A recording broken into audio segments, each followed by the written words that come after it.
Hi, everybody. It's Amy Lane, the Literate Yogi, and I am here with my new friend, Leila Briggs.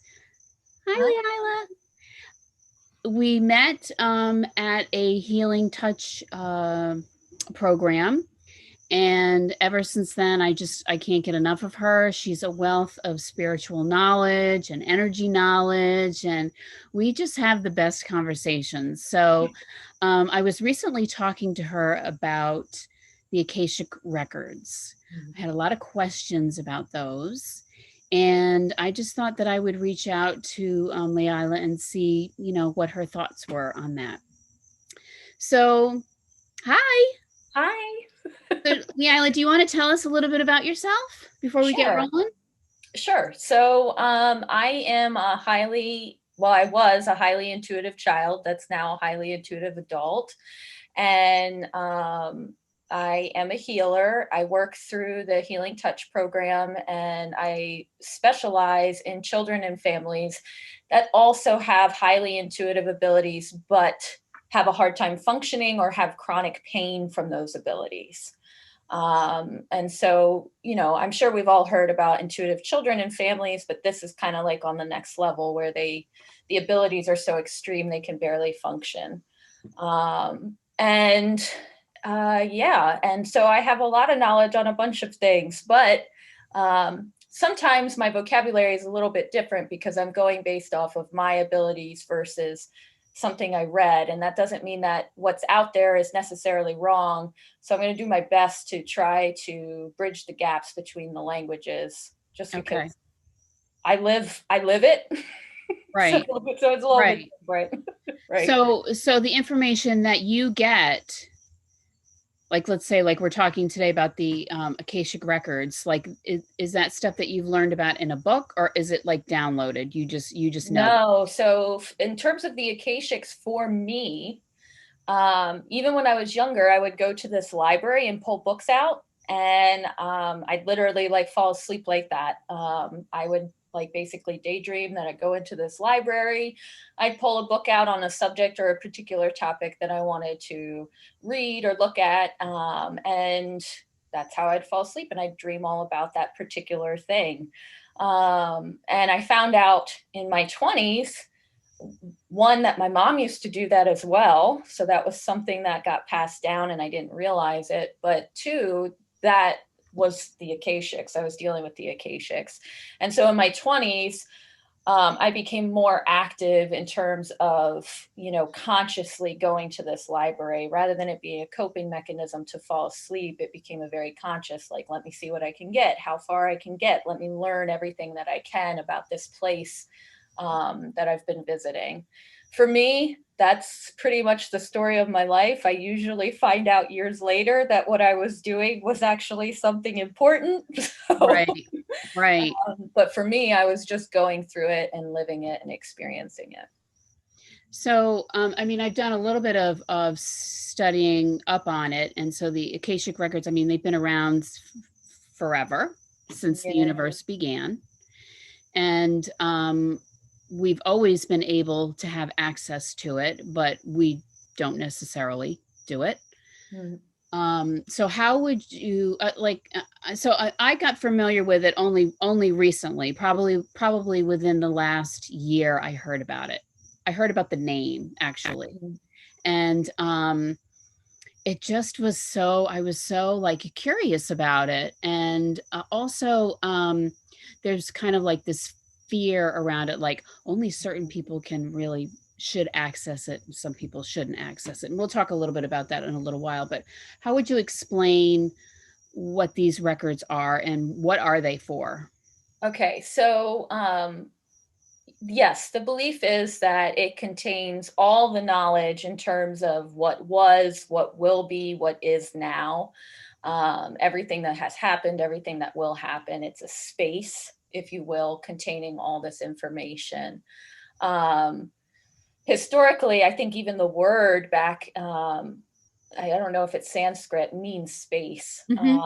So I believe it's Vivian Steibel who teaches that the Akashic records are actually within your auric field. And that's kind of how I approach it.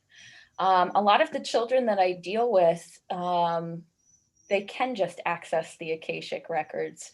It may not be exactly how I view it. It's their own version of a library, but it's somehow connected to their energy body and their energy centers. I'm kind of the opinion that chances are, if you've done any type of healing or any type of past life work, or even like where you're rescripting the future, you have probably unknowingly accessed the Akashics or the Akashics. The only difference is you weren't necessarily conscious of it. And in my mind, the Akashics have 3 levels. So you have the first level, which is really the records of yourself. And this is like, you know, who you were in past lives, future lives, your lifetime here, the possibilities. The second level is more the collective, how you relate to everyone and in this space, and how the people relate to you. And it's the collective waves, the collective possibilities. And the third level is the universal.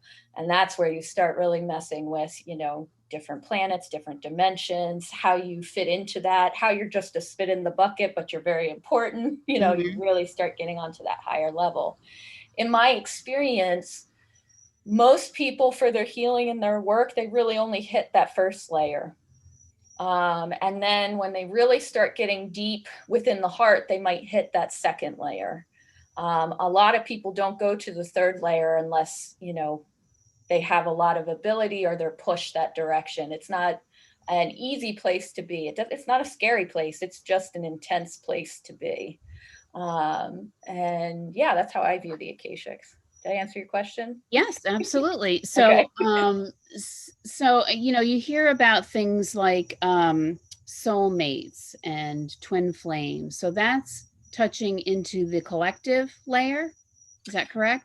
So I view the soulmate as more yourself. The twin flame is more the collective and has a possibility to bridge you to that universal. Okay. That's me, though, in my language, in my vocabulary. Not everyone teaches that. There are Akashic readers who teach the opposite. As soon as you hit that first layer, you access it all. But the way that I work with clients and these kids, it tends to be that the twin flame is kind of the bridge between those two. I would have to I haven't really thought about it, but I would have to agree with you. I feel like this, like the soulmate is somebody very grounded to earth with you, and then the twin flame is that Yeah, it's it's something that in person from between. another life, another Yeah, dimension. yeah, You know, that's like heavier stuff. yeah, and it's something in between being real and not real, or seen and unseen. Right. And with the twin flame, you're going on a lot of that deep feeling, not necessarily what's physically happening, though you do have a lot of synchronicity with the twin flame. So I kind of think the twin flame is kind of sitting in the collective and bridges you to that more universal level. I agree. I agree. So do you have a twin flame? Oh, yes. You do. Yes, Yeah, I do too. yes, I do. And it is simultaneously the most amazing and most annoying experience I have ever gone through. Yeah, it's rough. I agree. It's But it's definitely rough. yeah, and it's definitely intense and deep healing and self-awareness. It is really humbling. It gets Hmm. humbling very quickly. Yeah, yeah. So, I mean, I was sort of warned um, to be very careful when you do work with the Akashic Records. And it was, and I think I had said this to you before, it was kind of like that same warning that I got when I was practicing Kundalini yoga. You Right. know, you're going to unleash the serpent, you're going to unleash something that is just, could just tear your world apart. Do you agree with that? Is it dangerous? So I think it depends on how you look at it. Do I think it's dangerous? No. However, if you are going through someone else's akashics and you don't have respect for what you're doing, and I could even say that in terms of yourself. I mean, once you know something, you can't unknow it, right? So I don't think it's necessarily dangerous and scary, but it is sacred. And when you start going there consciously, that's totally different than unconsciously accessing it. And there's a certain level of respect, and also a certain removal of ego that you need to be able to get that information, and also ensure that you don't shift and change things. People Okay. don't realize that when you start pulling information from the Akashics, you're shifting things, you're changing things. It's no different than having a whole line of books on the shelf and you move one in the middle, the books might fall. Right. And so there's a healthy respect and a knowledge of the sacredness of what you're dealing with, especially when you get to those layers of the collective and the universal. And Mm-hmm. like I said, in the universal, you realize you're nothing and yet you're everything. And so the tiniest thing you pull can have a massive shift. But if you have a respect for it, and you have an awareness of your ego and yourself, you can navigate those without any fear or any danger. And in my experience, if someone starts going to those hefty levels, there are beings that protect that anyway. So they're just going Mm-hmm. to boot you right out. Right. uh, Right. and, sometimes your ego may not be able to handle that, and it'll Mm-hmm. just supply you with some information that may or may not be true. But a lot of times people can feel it. And I think that's where like the scariness and the danger kind of impression comes from, is feeling that the sacredness, the holiness of it, and feeling that energy that protects it, knowing that you're not going to get away with anything. Like you got to go in there with the right intentions. Right. So you were saying that you can enter it unconsciously. Does that mean like through dreams or Yeah, well, you through? can, I think, like I said earlier, when it comes to the unconscious level, I think you're doing it through dreams. You're doing it when people give you past life readings. You're doing it, I would say you're even doing it if you, which you would know, right? You drive by a graveyard and all of a sudden you feel like a pull. Mhm. And you start trying to figure out, well, why am I feeling that pull? And you start focusing on it with your third eye, with your energy. Chances are you're brushing up against that Akashic without realizing it. Okay. So I think, that's why I say almost anyone who has intuitive abilities, or anyone who has explored healing, energy medicine, past life regression, even theta healing, they've probably just accessed it without realizing it. Mhm. Okay. So, I mean, I was talking to you and sharing with you that I've had some past life experiences, not a whole lot, but a few. And one of them has kind of crept in, and I mean, is that the only time you would want to access if you want to know your past lives, or like what are some other instances that you would want to access your records? So from my point of view, the best point of access is always from a point of healing, Hmm. understanding of self, or wanting to become whole, right? And that isn't necessarily from the point of like shame of needing to change yourself, but it's having that open mindedness where you're willing to work on yourself. To me, that's the best way to access the Akashics. You're going to get the most truthful information for yourself. Other people access it for all kinds of things. There are psychics and mediums and Akashic readers that access it for future events to see if they can rescript them. There are others accessing it to see if there's beings out there beyond our universe. I mean, like I said, it's a huge, vast library of everything that could be, that is, and was. Okay. And when you're dealing with the future, you're dealing with unlimited possibilities. The Akashics is, in some ways, a much easier resource to access the future than it is to actually feel the future. So for an intuitive, the Akashics might be the better route, because they may feel very specific things for the future, whereas if they felt the future in general, it would be very overwhelming to them. Does that make sense? So rather than Deep. feeling in the dark, they Yeah. can go into the library and say, okay, well, I really want to feel what's going to happen in 2034 on June 15th. And there's a book, they pull the book, they look at it. Whereas if they were sitting here just trying to feel their way through the future, they could get lost and very overwhelmed very quickly. The Akashics, through, I would assume, our power of belief is very organized, and the power of, spirit is very organized and laid out where you can just specifically grab things.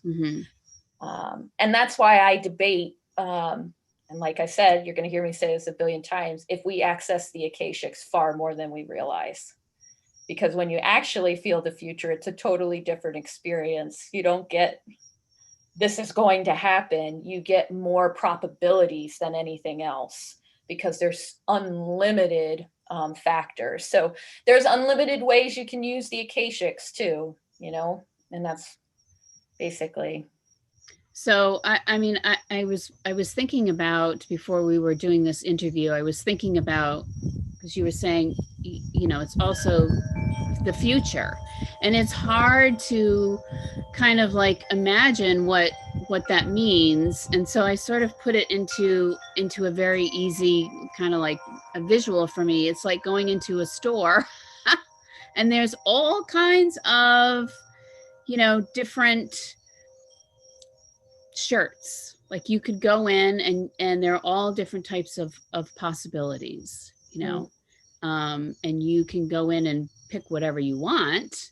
But when you do that, you're changing the future, or Yeah, am you're I making, just? yep, you're making adjustments. Yeah. Absolutely. And the other thing that's fascinating, and those that have really worked with the Akashics, I'm sure, have shared this or talked about this, but this is one of the things that like really fascinates me is the future for the self is totally different than the future for the collective, which is totally different than the future for the universal. And that's because the perspective gets grander and grander and grander. So, on June 15th, 2024, it might be a great day for you, but for the collective is suffering, but that still has an effect on you. You're still Right. part of that. But then you look at it from a universal, and it's actually part of this 10-year period of like a great revival of, light and love. And Got it. and when you access that, you are adjusting and changing it just by pulling it off the shelf, if you will, or just by looking at it. And like I said, once you know something, you can't unknow it. From an energy perspective, even if your conscious brain forgets it, from an energy perspective, once you know something, it's there, it's in your field. So even if you look at it and go, "Whoop, I don't like that book," and slam it back on the shelf, Too late. yeah, your system still has it. And then it becomes a matter of what are you going to do with it? And like I said, that's why I think the best way to enter the Akashics is from a point of healing, from a point of understanding, because you are going to grab information that's going to be very jarring for your system.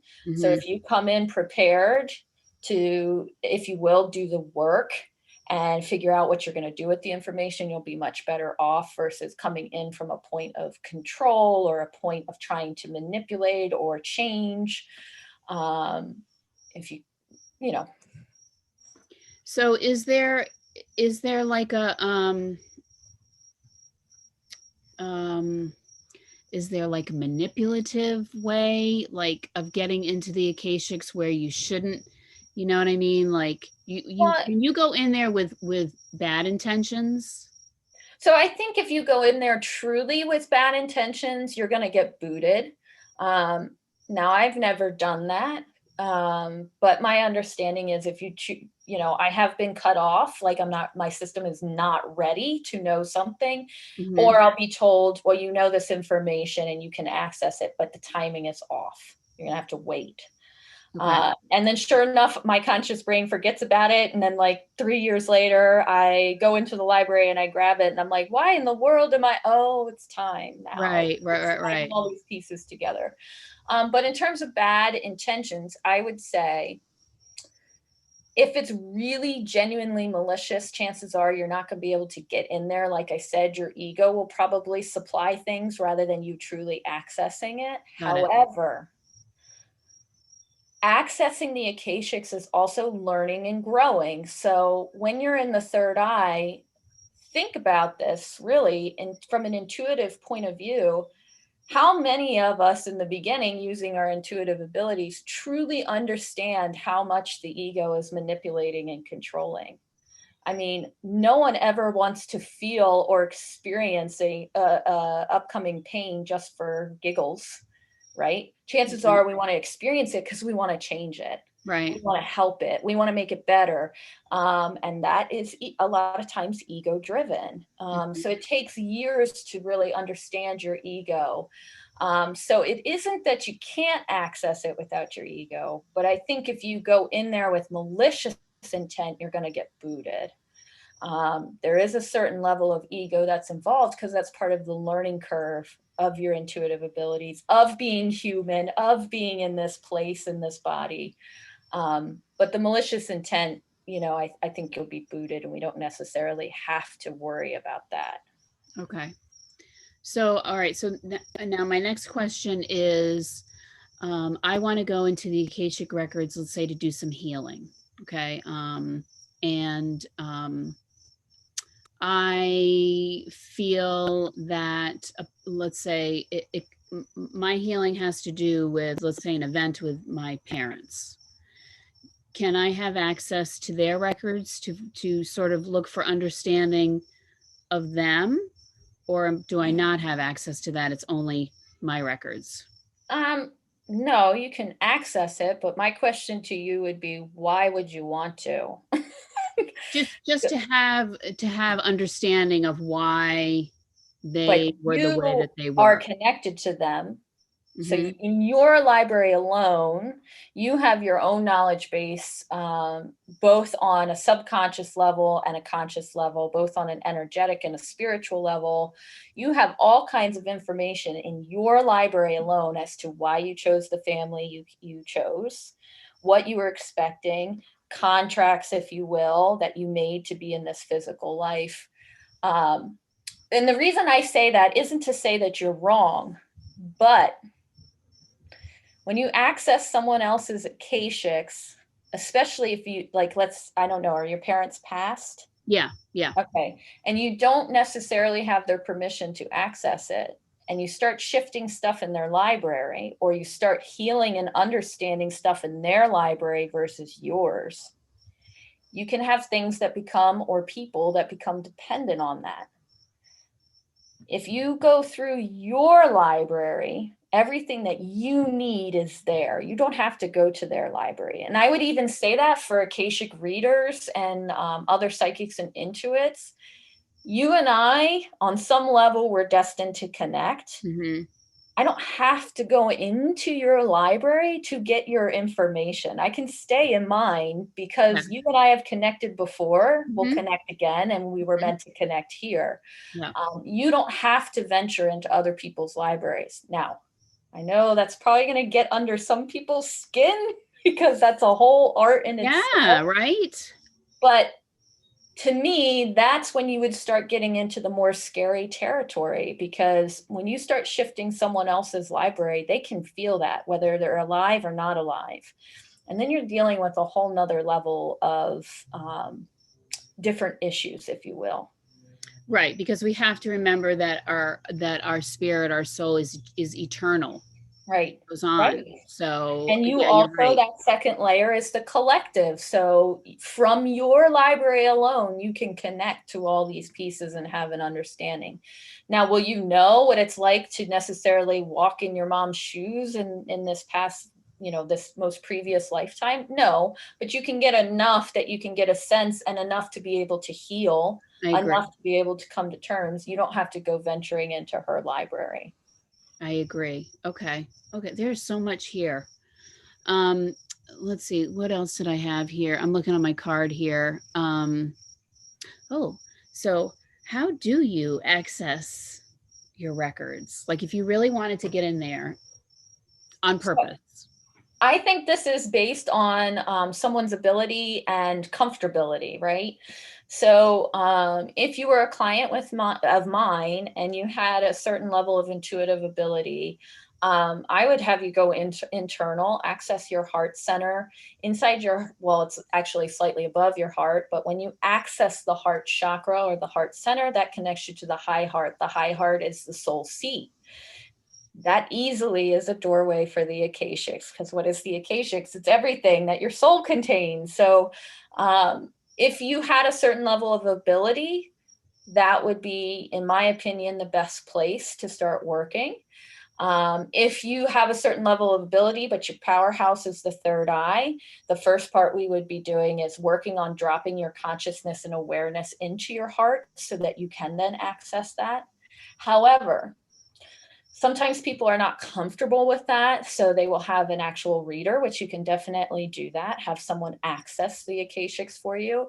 There's also all kinds of rituals and meditations that are out there meant to get you in a relaxed and safe space to be able to access that. So I think it's really kind of like based on where you're at in terms of your abilities and what you're comfortable with. I've definitely been with some women that are not comfortable accessing it on their own.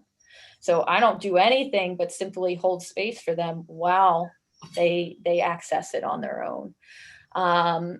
So I'm not even talking them through a meditation. They just need a presence there because it is hefty. It is intense. It's not scary, but it's sacred work. It's holy work. So I think it's dependent.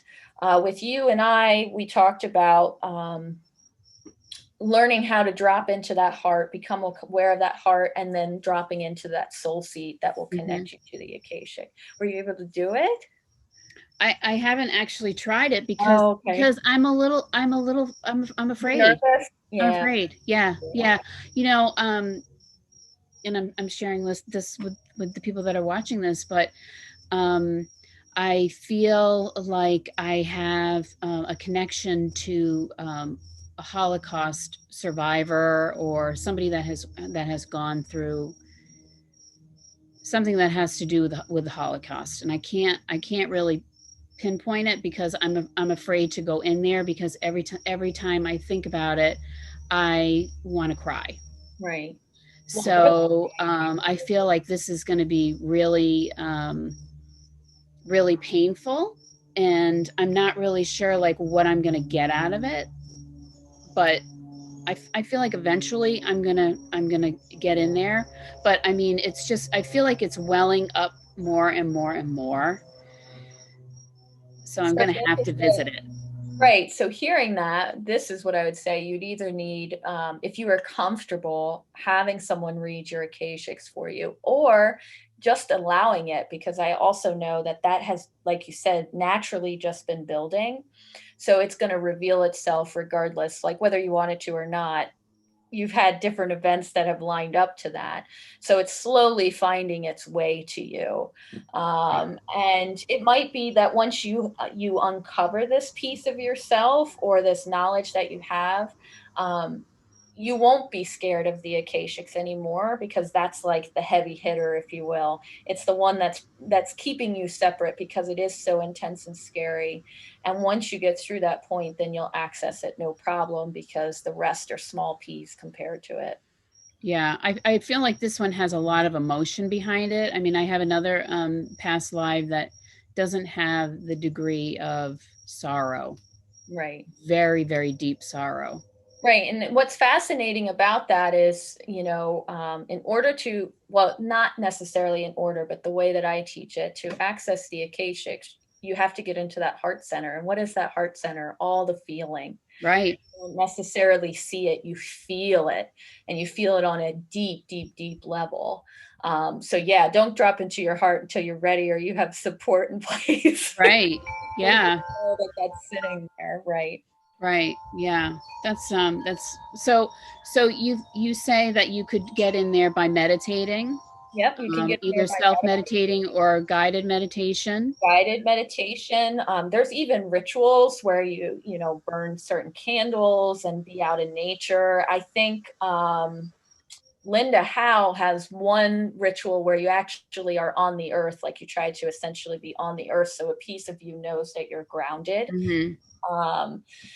You can also do it through intention. And again, it's based on your ability. So if you are capable of lucid dreaming or even setting intentions before you go to bed, and dreaming about them, you can set that intention. Like, just say for a couple nights, I would like to see my library. I don't have to grab anything. I just want to see it. And if you have a dream where you're in a hall full of antiques, if you will, or Right. books or Hmm. whatever, you've accessed your library. But again, it's based on your comfort level and based on your intuitive ability. Okay. And there's also, keep in mind, when I say an Akashic reader, there are people out there who will just do readings and you never have to access it. They'll just do readings for you. They will access the information for you and then give it to you. But what I would say about that is that's a great stepping stone. But if you're here and your purpose has to do with coming together as a whole and going home, at some point you're going to have to feel what was brought forward. So at some point, like, you're going to have to Right. find a way to the Akashics yourself. Right. So what you're saying is somebody could give you all of this information, an Akashic reader, but in the end, I'm going to have to get into my high heart and I'm going to Yeah. have to deal with it. Yes, and some really skilled Akashic readers, you can actually feel them moving through and will experience some of the emotions, but am of the personal belief is exactly how you phrased it. At some point, you're going to have to access your soul, your high heart. At some point, you're going to have to understand what that feels like. And inevitably, in the process of doing that, you will access Akashics. It's no different than the third eye. Like when you start working with the third eye, eventually you're going to hit past lives. Eventually, you're going to start hitting these different things. And it hits the system totally different when you get the information yourself versus someone gets you the information for you. Right. So do you do that for your clients? Are you an Akashic reader for your clients? So no, I very rarely do Akashic reading for clients. I teach them how to do it themselves. So Okay. to me, not to me, but in my business, it's all about trying to get the individual or families in a place where they can function with all the information and the abilities that they have. So almost all of my teachings and the way that I approach someone is teaching them how to get that muscle to access it themselves, get that, work through the fears so that they can access it themselves. Hmm. Occasionally I will give readings, but to me, I walk away knowing the person has more value and more to take with them if they know how to access that information themselves versus me just giving it to them. Right. That doesn't mean there are moments, like if you're experiencing intense fear, where you might need someone to grab it. So I'm not against that. But when you have intuitive ability to the point that it's shutting you down, you got to build muscles. You got to figure out how to function with it. So Hmm. I'm more about teaching you how to get into the Akashics, how to make sense of the Akashics, and how to function in that space. Okay. So when you say dropping into the heart chakra and the high heart, um, like what does that look like? What is that? That's just really just visualizing it and visualizing opening it and the green and So just sort of letting things come in. usually, when you have someone that has intuitive ability, typically their power zone is going to be their third eye, and Hmm. and a lot of their functioning is going to be coming out of the third eye. All their input and output is in the third eye. So first, I would have them become aware of that and Hmm. how much that's working and functioning. And once they got to a point where they could feel that, and if you will, some control over that, then I would start getting them to feel the sensation of dropping down then into the heart center. And we have multiple chakras, which I know you've talked about on your channel. Yep. And it's dropping into that heart, getting comfortable with feeling.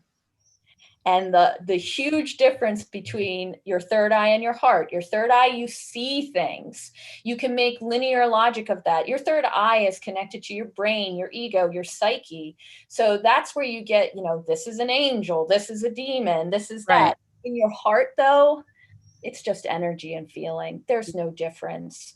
And it can be very overwhelming to someone and very intense.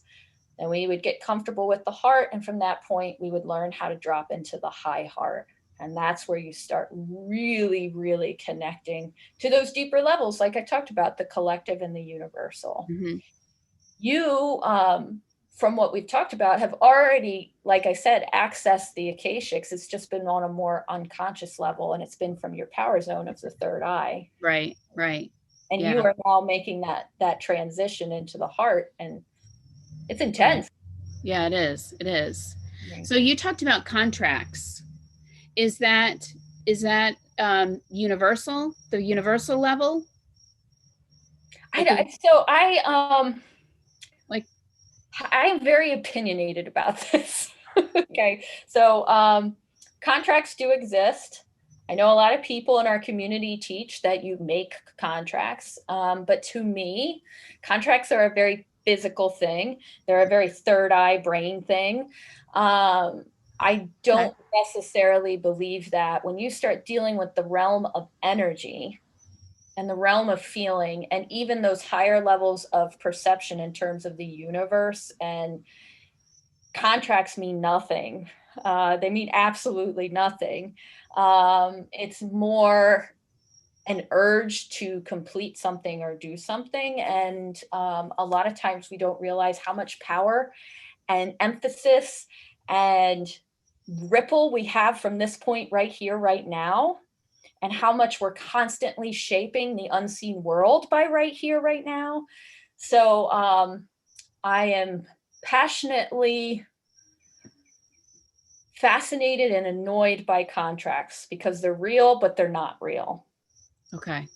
So is it like a is it like a contract like the parents that you pick? Is it something like that, or is it like, I don't really even know like what a contract is in relation to the Akashic Records? So the belief is that the contract is you come in to do very specific things. That's why you're here. It's all kind of similar to a purpose. It's certain connections with people, or you made a contract to go through a relationship or a certain experience with someone. I feel that's too rigid. Right. But they're real. I've definitely seen them. I've come across them. I've had pieces of me that recognize them.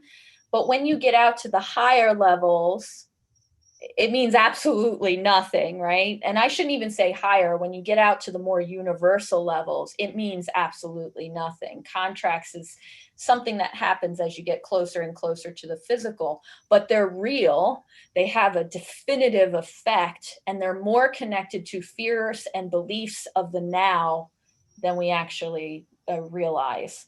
But that's my viewpoint of it. Like can you give me an example? Like, give me an example of. Sure. So my mom has a contract, did have a contract supposedly to see me through a certain age. And I kept trying to break free multiple times and kept getting pulled back because she had made this contract. So part of the healing that we did together in my 20s was figuring out how to break this contract. Because even if I'd travel halfway across the world, she'd still be pulling at my energy and getting all the relays more than a mother normally would. Okay. The contract is real in this space, right? And maybe a few spaces out, if you will. But then from the universal, my mom is not my mom. My mom's just energy, right? Right. We're a collective, so there's really no difference between me and her. So many of the spiritual paradigms that we have are very much like that. It's real, but it's not real. It's very real in the immediate and perhaps the next step out. But when you get to the universal, it's not real at all. It's a totally different ball game out there. I always say to people, past lives are fun. Yeah, you get really into that. But trust me, when you get out to the universal, then we'll talk. That's when it gets really exciting. Everything you thought you knew is totally out the window. Yeah. But that would be an example of a contract where it keeps pulling the energy back and forth and together. And that's something that we consciously did together, was to break that contract. And she actually had to do a lot of work with past lives to be able to break that contract.